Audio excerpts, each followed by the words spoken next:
मुझे लगता है बंगाल की जनता को, विशेषकर जंगल भाई पुरलिया, बांकुड़ा, झारग्राम, मेदिनीपुर, वहां की जनमानस को उनसे सवाल भी करना होगा, उनसे हिसाब भी मांगना होगा। ने बहुत खेला किया है, अब समय आ गया है नौजवानों को खेला करने का। अब उनको आत्मघाती गोल का सामना करना पड़ेगा। तो दोस्तों कंफर्म हो चुका है कि टाइगर जयराम महतो की पार्टी जेएलकेएम अब पश्चिम बंगाल में अपना प्रत्याशी उतारने जा रहा है। टाइगर जयराम महतो आज पुरुलिया पहुंचे, क्लियर कर दिए। आपको हम डायरेक्ट सुनाते हैं पुरुलिया से टाइगर जयराम महतो की दहाड़, और इंटरव्यू में मीडिया बंधुओं से बातचीत करते हुए क्या कह रहे हैं डुमरी विधायक का सुनिए, फिर आगे चर्चा करेंगे।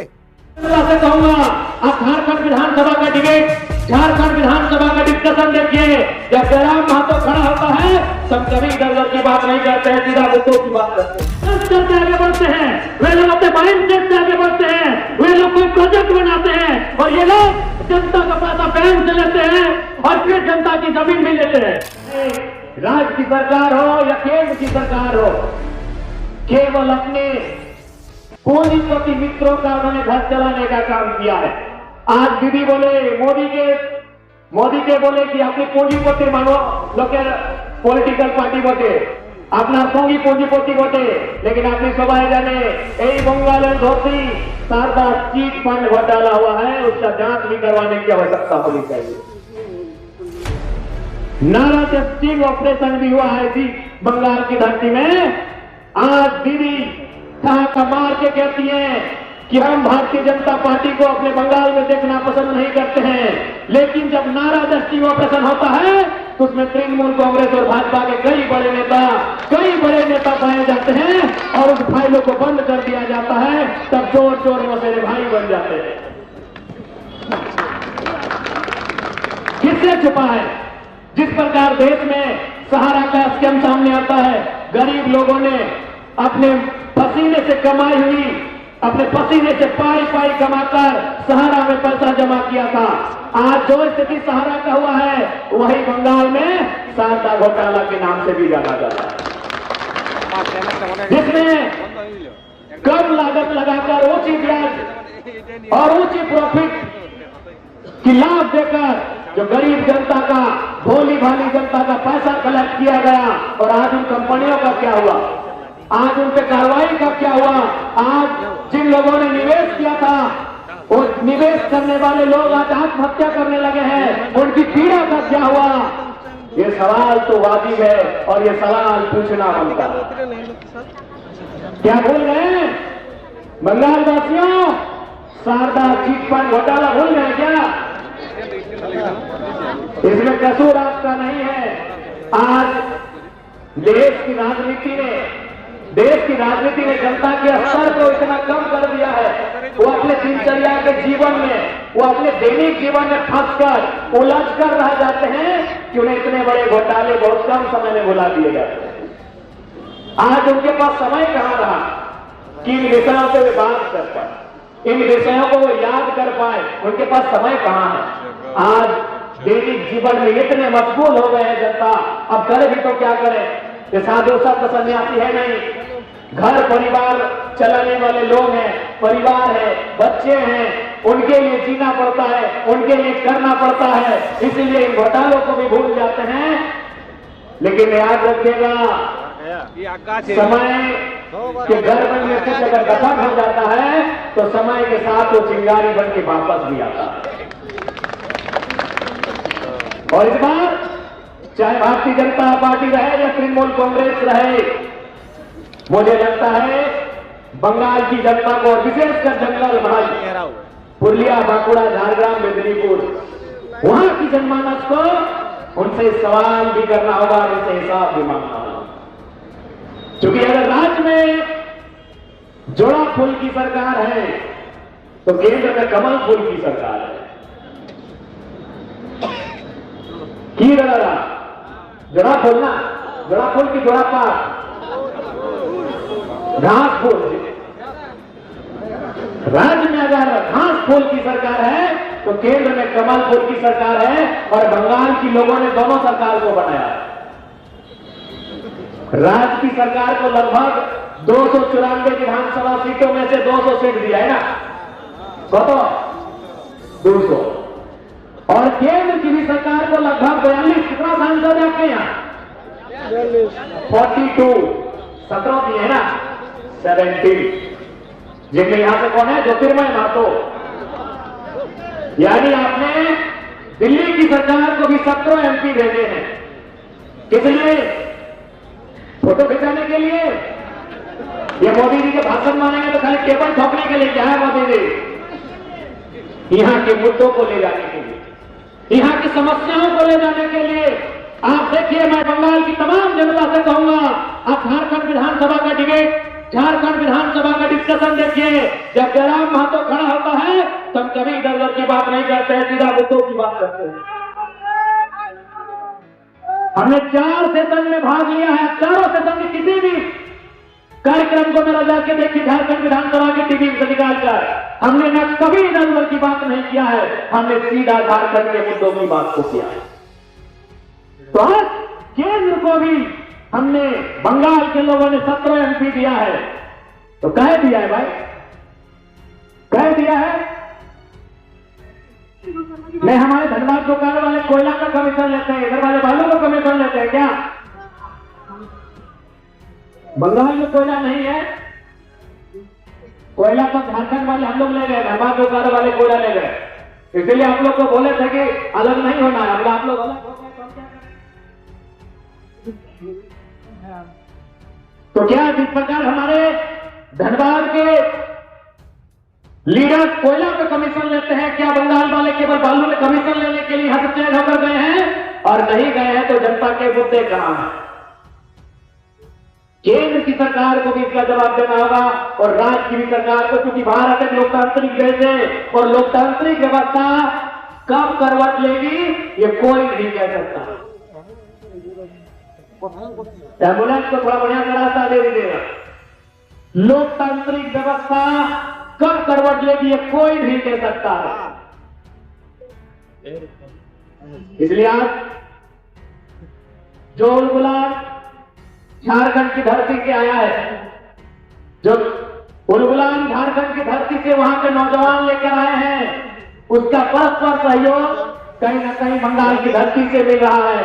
और निश्चय ही आने वाले दिनों में हमारे बंगाल के जंगल महल के, पुरुलिया के लोगों की जो समस्याएं होंगी उन पर उसी आवाज के साथ, उसी बुलंदी के साथ, उसी मजबूती के साथ हम लोग लड़ते हुए दिखेंगे जिस मजबूती के साथ हम लोग झारखंड में लड़ते हैं। आज झारखंड में आंदोलन का दूसरा नाम जेल कैंप है। थोड़ी पता है, किसी को कुछ होता है तो उन्हें पहले जेल कैंप को याद करते हैं, वो भले सरकार की पार्टी के क्यों ना रहे, क्योंकि उन्हें भी मालूम है अगर संघर्ष के लिए कोई आगे कदम बढ़ाएगा तो जेल कैंप के लोग बढ़ाएंगे। इसलिए आज बंगाल पुरुलिया के सेक्सी स्टैंड से यहां के जनमानस को ये साफ शब्दों में कहना चाहेंगे, जो तो झड़े खड़े आते थे আপনি সবার আমি এইটাই গল্প করতে চাই যে এবার এই বঙ্গালের সমীকরণ, এই বঙ্গালের যে পরিস্থিতি আছে, এই যে রাজনৈতিক স্থিতি পরিস্থিতি, এই স্থিতিকে চেঞ্জ করবার দরকার আছে। কেন চেঞ্জ করবার দরকার আছে? না পলিটিক্যাল, भारत एक पॉलिटिकल कंट्री है, यहां हर एक चीज राजनीति से रिलेटेड है, यहां हर एक चीज राजनीति से प्रभावित है। और यदि हम राजनीति को नहीं समझेंगे, यदि हम राजनीति में अगर सुधार नहीं लाएंगे तो हमारे जीवन में सुधार नहीं आएगा। हम मानते हैं क्योंकि बंगाल एक कल्चरल आइडेंटिटी रखने वाला स्टेट है, हमारी जो लोग यहां पर हैं इनकी विभिन्न प्रकार की मान्यताएं हैं, विभिन्न प्रकार की आस्थाएं हैं, विभिन्न प्रकार की धार्मिक मान्यताएं, धार्मिक आस्थाएं हैं। लेकिन एक बात कहेंगे, आज के दौर में बदलाव यदि कहीं से होगा तो राजनीतिक गलियारों से होगा, धार्मिक मान्यता और आस्थाओं से संभव नहीं। हम लोग हर एक धर्म, हर एक पंथ का आदर करते हैं, लेकिन जो सच्चाई है, क्योंकि विज्ञान के दौर में हम लोग कदम रखे हैं, वैज्ञानिक सोच के एक मिलन समारोह के रूप में इस कार्यक्रम का आयोजन किया गया था। और उद्देश्य इसका स्पष्ट और साफ है कि झारखंड में एक नई राजनीतिक हलचल को हम लोगों ने तैयार किया है, एक नई राजनीतिक पृष्ठभूमि ने अंगड़ाई ली है। और हम लोग चाहते हैं झारखंड का जो बृहद झारखंड का हिस्सा था, जिसे बंगाल में हम लोग जंगल महल के नाम से जानते हैं, उस हिस्से में भी हम लोग उसी तर्ज पर, जिस तर्ज में हम लोगों ने झारखंड में एक नई राजनीतिक चेतना का आगाज किया है। क्योंकि कोई भी नई चेतना का शुरुआत धीरे धीरे ही होता है। हम लोग आहिस्ते आहिस्ते इस क्षेत्र में कार्यक्रमों के माध्यम से, संवादों के माध्यम से, आंदोलनों के माध्यम से, संघर्षों के माध्यम से अपनी पृष्ठभूमि को तैयार करेंगे। बंगाल से कहाँ अब लोग प्रत्याशी देंगे? देखिए, इसका तय बंगाल की टीम करेगी। मैंने पहले ही कहा, हम लोग थोपेंगे नहीं। झारखंड से आके यहाँ के नौजवानों को थोपने का काम नहीं करेंगे। हमारे भाई जो हमारी टीम के साथी बंगाल से होंगे, जंगल महल से होंगे, वो तय करेंगे, वो सूची बनाएंगे, वो निर्णय लेंगे, हम लोग उस पर मुहर लगाएंगे। पुरुलिया की सारे जिले में देंगे या बंगाल की सारे जिले में देंगे या पुरुलिया में? नहीं, देखिए, जंगल महल में तो हम लोग की पूरी तैयारी है। बाकी जैसे जैसे सांगठनिक विस्तार होगा, लोगों में जैसे जैसे हमारे राजनीतिक दल को लेकर जिज्ञासा बढ़ेगी, तद अनुसार हम लोग तय करेंगे। अब लोगों का मुद्दा क्या रहेगा? देखिए, मुद्दा हमारा वही रहेगा जो झारखंड में है। एक बेहतर डेवलपमेंट स्टेट हो, डेवलपमेंट डिस्ट्रिक्ट हो, और लोगों की जो मूलभूत सुविधाएं हैं वो सुविधाएं मिलनी चाहिए। उनकी जो परंपराएं हैं, उनकी जो पहचान है, उनकी सुरक्षा होनी चाहिए। जैसे रोटी, कपड़ा, मकान, ये तीनों लेके क्या? जी, ये तो हमारे मूलभूत दैनिक सुविधाएं हैं, दैनिक जरूरत की चीज़ें हैं। उसके अलावा जो हमारी गौरवशाली विरासत है, हमारी पहचान है, हमारी भाषा है, हमारी संस्कृति है, हमारे ज़मीन है, हमारे खेत खलिहान है, हमारी लोक कला है, हमारी लोक परंपराएं हैं, उनका संवर्धन, उनका प्रोत्साहन, ये भी हमारे मुद्दे रहेंगे। आप बोले थे कि झारखंड में मैया जो है ना, बंगाल में है लकीर भंडार, यही से वोट मिल रहा है। देखिए, हमें लगता है कि चाहे कि कोई भी राज्य रहे, नीतीश जी भी वहाँ पर 10,000 बांट के चले गए। आपने मैया सम्मान योजना की चर्चा की, बंगाल में लकीर भंडार की चर्चा की। मेरा मानना है कि शिक्षा और स्वास्थ्य निःशुल्क होना चाहिए। बाकी मेहनत के आधार पर उन्हें मेहनत आना देने की आवश्यकता है। दादा, यहाँ से बेरोजगारी का काफ़ी समस्याएं हैं। जब लोग ये हर एक राज्य और पूरे देश की समस्या है, और इसका निराकरण मैं जो अपने भाषण में मैं चर्चा कर रहा था, इकोनॉमिकल गैप जो बन रहा है, आर्थिक असमानता जो तैयार हो रही है, इकोनॉमी इनइक्वालिटी जो हमारे यहाँ तैयार हो रही है, उस पर विचार करना होगा। नहीं तो एक नेता से, एक पार्टी से, एक विधायक से, एक सांसद से नहीं, तो पूरे राज्य की, पूरे देश की समस्या है। इसका समाधान सामूहिक रूप से करना होगा। आप बोल रहे थे कि इसका समाधान सिर्फ पॉलिटिकल से होगा।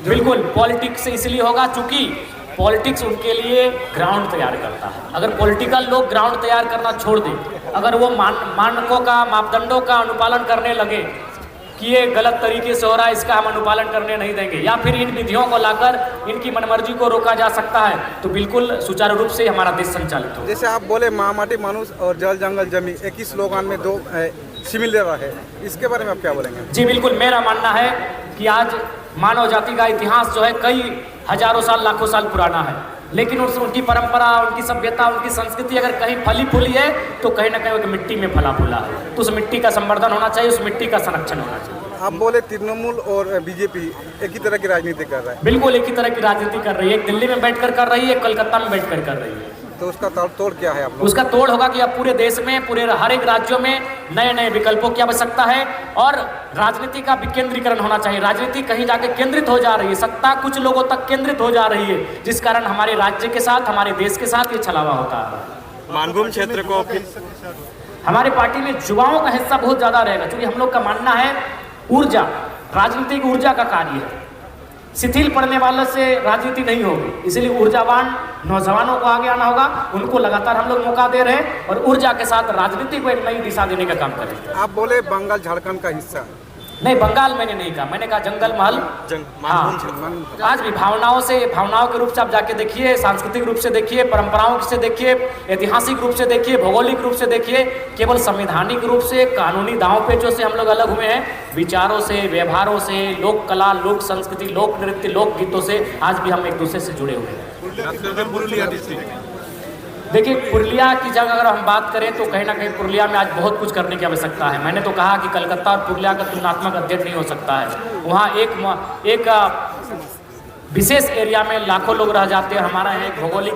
पुरुलिया में भी आके जो है झारखंड जैसे उन गलत नीतियों का विरोध कर रहे हैं। जयराम महतो झारखंड में तो ठीक है, झारखंड का शेर है, अब बंगाल में एंट्री करने का जरूरत पड़ गया है और यहाँ भी वही नेताओं को आप जो है कह रहे हैं कि गलत नीतियों के पत्रकार महोदय, आपने अपने सवाल से पहले शेर शब्द का इस्तेमाल किया, तो आप भी जानते हैं कि इलाका शेरों का नहीं होता है। वो जिस इलाके में जाएं, जिस इलाके में जाते हैं, अपना इलाका बना लेते हैं। बंगाल टाइगर का हो गया, बंगाल टाइगर का हो गया। नहीं, अभी नहीं हुआ है, लेकिन हम लोग मेहनत करेंगे, संघर्ष करेंगे तो निश्चय ही कुछ हिस्सा हमारा होगा। दीदी खेला करने की बात करती है। दीदी ने बहुत खेला किया है, अब समय आ गया है नौजवानों को खेला करने का।